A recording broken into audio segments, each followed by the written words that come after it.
Good morning, beautiful people. Welcome to yet another episode of the Younib Breakfast Show with me, Peninah Wachera. I hope you guys have woken up well and are excited to face your day. For me, I'm really excited for the conversation we're going to have today. Yeah, as it is the norm here at the Younib Breakfast Show, let's go straight to the morning bite of the day.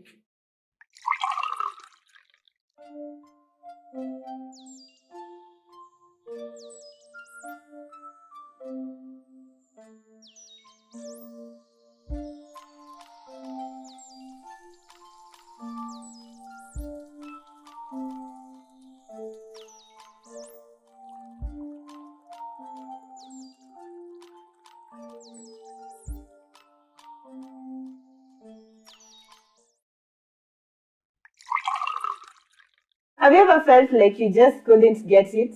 Like, no matter how hard you tried, everyone else seemed to understand something you couldn't grasp?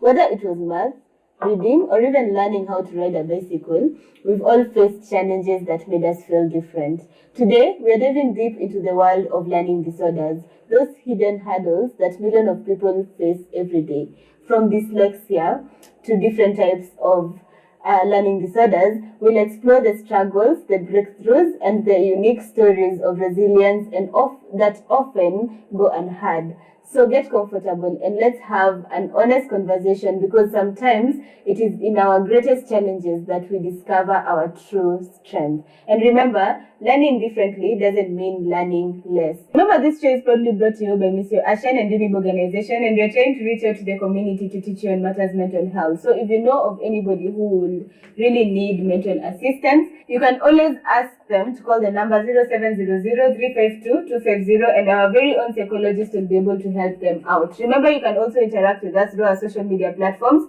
Younib_TV on Instagram, Younib Media TV on Facebook, and there's a number on your screen. You can SMS or WhatsApp 0719-144-144. Allow me, guys, to welcome the guest of the day. Good morning. Good morning to you. How are you feeling this morning? I'm well, how are you? I'm also doing great. Thanks for asking. Kindly look at the camera, introduce yourself for those people who don't know you. Yeah, thank you so much, Peninah, for having me here. Good morning once again. Good morning. Yeah, good morning to you viewers. My name is Rodgers, Okeyo, Manason. I'm a psychologist by training, and I'm so honored to be here. Thank you.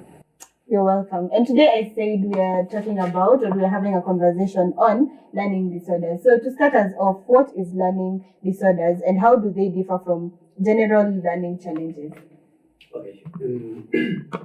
So when it comes to learning disorders, we're talking about a group of disorders or mental health conditions that fall under the broad category of neurodevelopmental disorders. So perhaps to put it into context, neurodevelopmental disorders are disorders that start in the early years, or maybe before the school going period. Actually, traditionally, they used to be called disorders that start at infancy, childhood, and adolescence stage. So they start at that developmental period, and then they can either cease at some point, or they can now get into adulthood. So some of the most common neurodevelopmental disorders are like autism. I don't know if you've heard of autism. We also have ADHD. We have motor coordination disorders. We have also communication disorders. And now we have this learning disorder. So learning disorder falls in that broad category. Yes.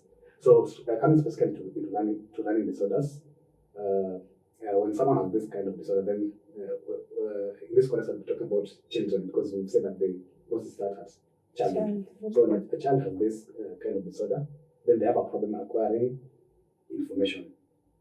They have a problem acquiring information, that this challenge exists despite being exposed to school, despite having opportunities to be trained or to learn, and also it exists despite them having native intelligence. Naturally, they're just intelligent, but now the problem exists when it comes to acquiring information. It doesn't mean that when someone has a learning disorder, then they have mental retardation. It doesn't mean that now their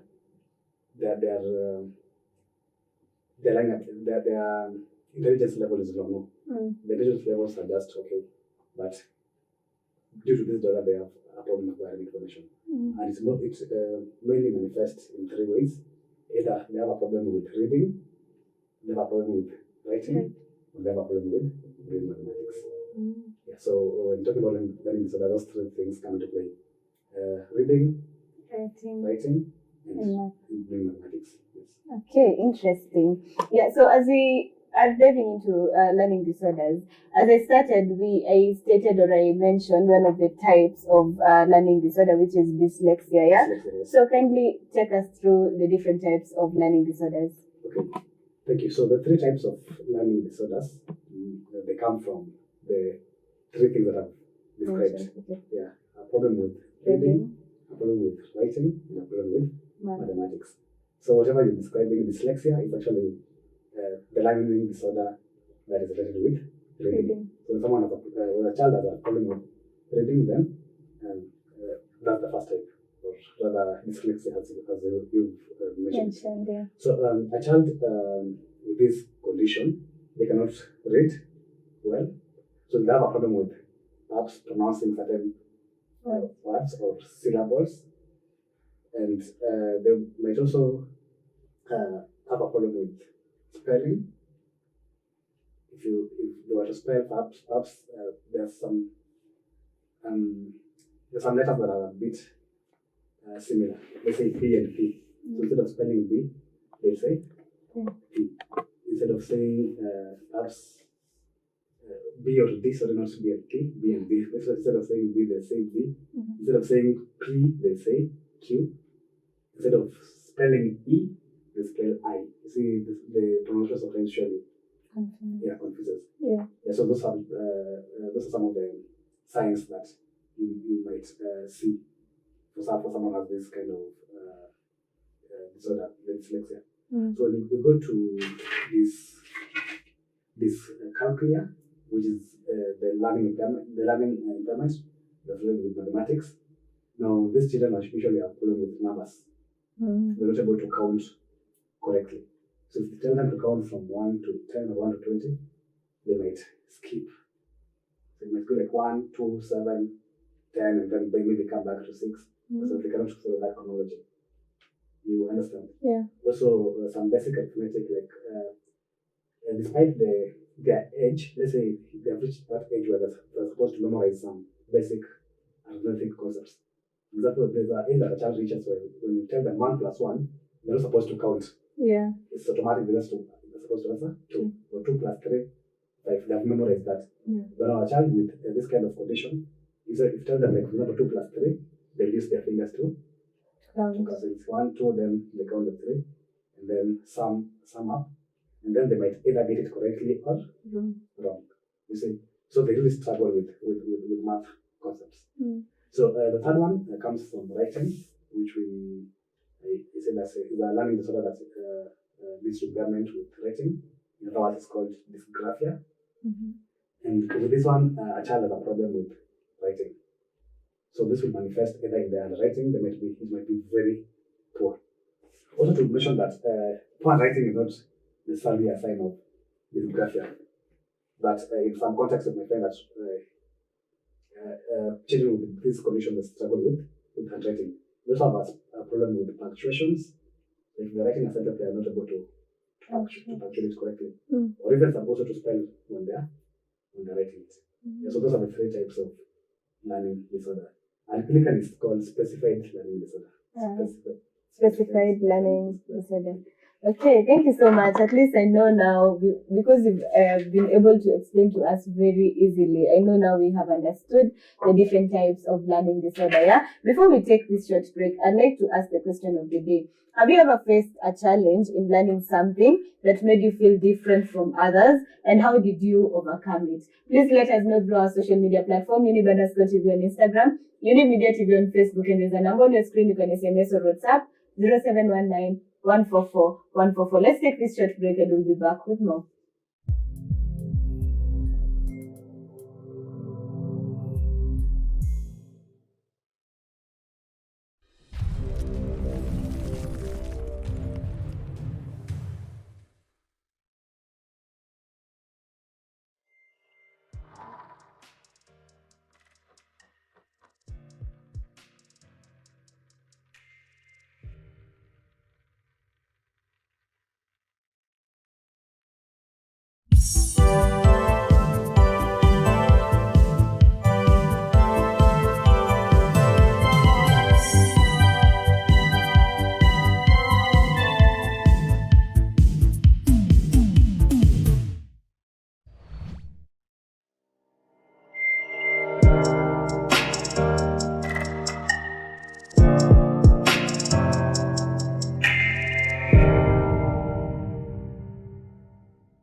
Welcome back. This is still the Younib Breakfast Show with me, Peninah, Wachera, and my guest, Rodgers, and we are talking about, or today we are having a conversation on learning disorder. Yeah, so as before the break, I had asked a question on, have you ever faced a challenge in learning something that made you feel different from others, and how did you overcome it? So I'll just sample some of your feedback. Someone says, maths always felt like an alien language to me. So I started talking to my calculator like it was my therapist. Someone else says, yes, I once tried to learn how to ride a bike as an adult. Fell so many times I was sure the ground had a personal vendetta against me. Someone else says, absolutely, I struggled a lot with reading in primary school and I always felt like the odd one out. What helped was realizing that everyone learns differently and I needed to find my own pace. Someone else says, public speaking terrified me for years. I used to feel like my voice didn't matter. Joining a small debate club helped me build confidence step by step. Someone else says, learning a new language as an adult made me feel so out of place, but immersing myself in the culture and practicing with friends helped me a lot. Someone else, which I think will be the last one that I'll sample, yes, I struggled with numbers for the longest time, but once I started relating math problems to real life situations, like budgeting for groceries, it suddenly made sense. So thank you so much for your feedback. And this is really showing something about what we're talking about, because I've heard somebody saying reading, somebody saying maths. It's already one of the things that you had told us, or the two things that you had told us that are part of the learning disorder. Yeah. Learning disorder. Yes. Okay, allow me to make a correction first of all. I did say that clinically, learning disorders are called specific learning disorders. I remember saying specified, not specified. It's supposed to be specific. Okay. Specific learning disorder. Now back to the samples, I can see quite a number of feedback from the viewers. One thing that I want the viewers to understand or to know is that being poor in a subject does not necessarily qualify a disorder. I think that should come out clearly, because I know that a lot of people have this attitude towards math. The math is usually a challenge to a lot of people. That does not necessarily qualify as a learning disorder. Learning disorder comes into play when when the child is of normal intelligence, but now when presented a task to him, it becomes so challenging. You say like something like counting numbers. That's something that any person, whether you're good in math or you're poor in math, they're supposed to do it with ease. Counting like from 1 to 10, a child is supposed to do it with ease, especially when they have reached the age of going to school. But when it proves a challenge, when they're not able to do that well, in compared with other children of the same age, then that can now qualify as a disorder learning disorder that has impairment with mathematics. Yeah, so the other ones, I've seen other people talking about a big problem with reading, perhaps comprehension of whatever they're reading, or even writing. Yeah, those are they're aligned with whatever we're discussing. Okay, so thank you so much for your feedback again, yeah? So, coming back to our conversation, I'd like to know, you said that these learning disorders can be noted through children. So, I want to know how early is it for these children, or how can a parent really know the signs also, and how early is it for them that a parent can see, this person has a learning disorder? Okay, so most of these learning disorders, you see learning mostly takes place at school. Right? Yeah. Okay, it might start at home, but then where it is more structured is at school. That's where you can be able to assess. So most of these disorders usually identified when the child starts going to school. So when they are given tasks, because you see when a child starts going to school, they start with the basics, like reading those vowels and consonants, doing counting numbers, and also trying to write. You see, we should told that our handwriting was mostly influenced with our nursery school teachers. Yeah. So at that level, that's when a teacher or a tutor can identify that this challenge is this concept is proving a challenge to the child, because they're able to measure. If every child is able to count 1 to 10, well, but now this other one is finding it so difficult, despite recurrent and current training. Then that a trainer can now pick that as a challenge and perhaps refer the child for further review and assessment. The same will apply with reading and also with writing. But one thing to note is that this learning, the learning disorder, they should vary depending on the degree. There are those that are mild, there are those that are moderate, and then there are those that are severe. So for the mild ones, perhaps they might not be identified easily, but for the moderate and the severe ones, it will be very easy to identify. And sometimes you might find they might also go away by themselves at some point, even if proper interventions are put into place, or they might rarely persist into adulthood. Yes, but the best time to identify them is when now the child is enrolled into school. That's when now able to get whether they are having challenges with reading, writing, or doing mathematics. Okay. Can these learning disorders really manifest in other age groups, like for example teenagers and adults? Yes, as I've said, some cease at some point, but also with some might graduate into adolescence or even into adulthood. Even with the severe case, I'll say that they exist in three categories. We have the mild case, the moderate, and the severe. And for learning disorders, you find that they coexist, they concur with other neurodevelopmental disorders. For example, a child with learning disorder, you might find that they also have ADHD, or they have autism.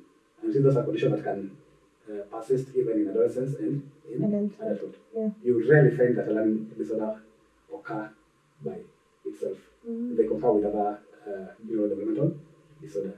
And so if treatments are not done, or if the condition is very severe to be managed, then it definitely persists into adulthood. Yes. Okay, I hope you are following up with this conversation and you're getting to learn more about learning disorders. To my next question, how does learning disorder really affect one's self-esteem, mental health, and also confidence? Yes, thank you so much. So, I think it is fair to say that any mental health challenge or condition will definitely have a toll on one's esteem, confidence, and even in relationships. Yeah. So the same also apply with learning disorders. For example, because you see, when people are growing, they usually want to achieve some developmental milestones. Perhaps after a certain age, you feel like you have achieved this. You have achieved this step, and then you have to move to the next step. So I'm trying to imagine maybe you're in a school where everyone else is able to count properly. Every child is able to count properly, and then you're the only one who is struggling. Perhaps you find that the other children are laughing at you, or the teachers are rebuking you, especially if they don't have understanding of whatever the child is going through. Yeah. And that definitely will take a toll on the child's esteem and confidence. Also, because there's an aspect of reading and writing, which are integral parts of communication. If you are struggling with that, then definitely your communication skills will not be as good as they're supposed to be. And when you are not able to communicate effectively, then it leads to broken relationships. The same will also apply with your confidence and your esteem. Okay. Yes. So when you were mentioning about learning disorder, you said that this one can be easily seen when children go to school. Yes. So what is the role of the school, Yeah. the teachers, and also somewhat the parents Yes. when it comes to learning disorders? Okay, so I think the very first thing that we continue to underscore is the importance of awareness. We have to understand that these conditions do exist. Traditionally, we used to say that it's because a lot of people hate mathematics. Even if those people who have disorders will just categorize them that they are either poor in mathematics or they hate mathematics.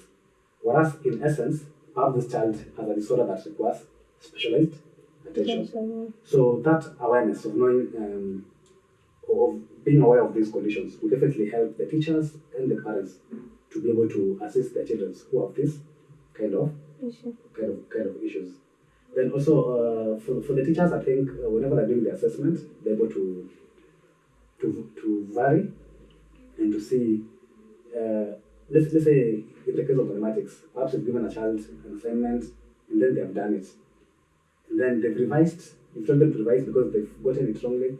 They've done it again and failed.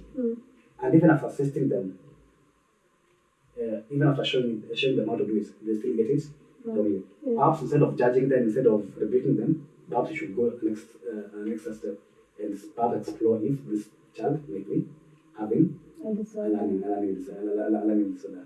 Yes. Okay. So being informed and also trying to go an extra mile to see if there's something else that can be causing learning challenges in a child will help it will help to assist these children. Yes. Okay, interesting. I hope you are getting to learn more about learning disorder and you're taking notes when it comes to these topics.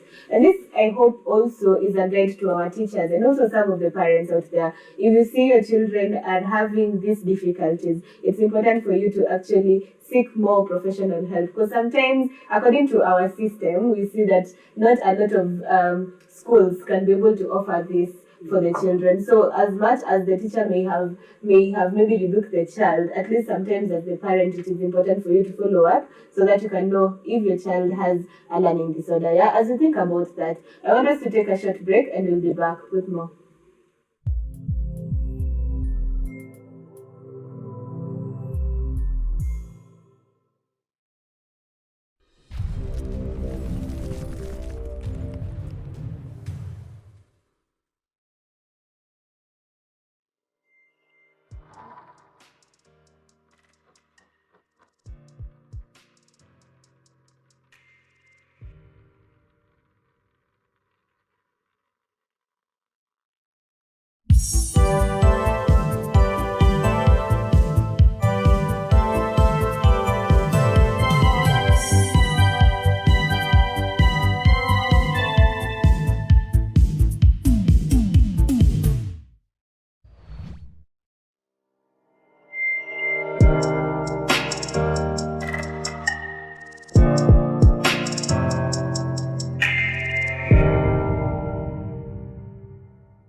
Welcome back. Remember, this show is proudly brought to you by Miss Ashen and Younib organization, and you're trying to reach out to the community to teach you on matters mental health. So, if you need any psychological help, or you know of somebody who needs psychological help, you can always call the number 0700 352 250, and our very own psychologist will be able to help you out. Remember, you can also interact with us, ask your questions. You can also recommend conversations that you want to hear from us through our social media platform, Younib_TV on Instagram, Younib Media TV on Facebook, and there's a number on your screen. You can SMS or WhatsApp 0719 144 144. Yeah, so coming back to the conversation, we have gotten to learn the different types of learning disorders. We've gotten to understand what learning disorder is all about, and we've gotten to also know how it will affect somebody's self-esteem and mental health. Yeah. So I want us now to come to how it is mitigated. Okay. So managing specific learning disorders, that is dyslexia, dysgraphia, and dyscalculia, requires first of all awareness, and this will, because the people who interact with children from the onset are the parents and the teachers. After they've reached the school age, they go to the teachers. So if the teachers are well informed, if the parents are well informed about these disorders, then it will help them to refer these cases to the people who are responsible to handling them, either for diagnosis and management. A lack of information can either make the conditions to worsen, or it can also bring about stigma. Yes. Because stigma is when people are judged unfairly or harshly because of what they're going through. And that, of course, as I've said, definitely leads to at all in their esteem Yeah. and confidence. So awareness question is very, very important. Children being informed, teachers being informed about these learning disorders. And then we have also assistive technology also helps with these cases, especially in terms of reading and doing mathematics. For example, if the case for dyscalculia, that is the learning impairment, that's this with mathematics. If it's so, if it's a point where the child cannot be able to learn numbers on their own, then perhaps having some technological assistance, let's say computer that can guide them through, can be important. And the same case also applies with reading, because something with the reading disorder is it also entails comprehension. When a child has a reading disorder, they can be able to read words clearly, but they don't understand the meaning of those words. So technology will help them to perhaps interpret and also help them with the pronunciation when reading. And then we have behavioral and emotional support. And this is because I did mention that these conditions do concur with other conditions. They concur with other neurodevelopmental conditions, but they might also concur with other mental health conditions, such as depression and bipolar. So you find that if a child is having this kind of condition, then they're also experiencing other mental health conditions, then behavioral and emotional support will be helpful to also help them deal with other conditions, as much as we're also addressing the learning disorders. Then we also have individualized education plan. So because of the impairment in either reading, writing, or doing mathematics, you find that perhaps the ability of these children to match with their peers will be a bit difficult. So they perhaps need some specialized education plan where they can be taken slowly as per their pace. Because we've just assumed that if you put them together in a group with other people, then we feel that they are always left behind. Other students are progressing. So once that has been identified, perhaps we should have programs that are tailored to assist the children with those conditions. Okay, now we have gotten to know how we can be able to manage this, yeah? So I'd like us to go to now how we can be able to change the society, change the perspective, because we've said there's stigma around learning disorder. And also, when we look at our own country, we are hardly almost there at mental health, helping the children with the learning disorders. Yeah. So I'd like you to actually speak about it, how we can be able to actually bring more conversation about learning disorder to the society where it can be accepted, and also how the government or also our schools can be able to introduce such specific things or specific ways of helping people with learning disorders. Okay, stigma is one of the things that has really affected the issues of mental health negatively, because as I did mention, stigma is where someone is judged unfairly or judged harshly because of having a certain condition. More specifically, let me give an example of HIV. Yeah. Let's say if someone, actually there before, even right now, where people are well informed with issues with HIV. Kitambo, when someone, let's say, presented with an HIV illness, and because people used to fear it because it was very dreadful, there was no treatment or cure or management. So people would say that if you have that disease, they say that perhaps you are promiscuous, or you are a prostitute. Yeah. Whereas perhaps this person never did any of those.